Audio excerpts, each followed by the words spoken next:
বন্দর উপজেলায় জামায়াত ইসলামীর উদ্যোগে টিন ও আর্থিক অনুদান প্রদান করা হয়েছে।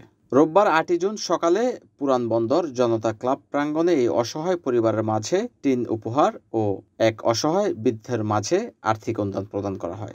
উপহার প্রদানকালে প্রধান অতিথি হিসেবে উপস্থিত ছিলেন নারায়ণগঞ্জ সদর বন্দর ৫ আসনের সংসদ সদস্য প্রার্থী বাংলাদেশ জামায়াত ইসলামীর কেন্দ্রীয় কর্মপরিষদের সদস্য মাওলানা মঈনুদ্দিন আহমেদ। এ সময় তিনি বলেন, জামায়াত ইসলামী ৪ দফা নিয়ে কাজ করেন, তার মধ্যে একটি হলো সামাজিক উন্নয়ন।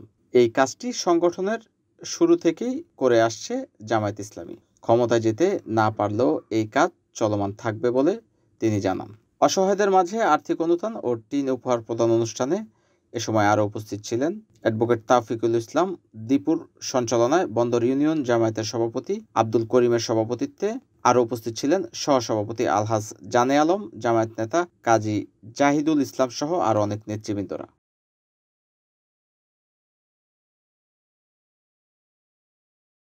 NN TV, Narayanganj.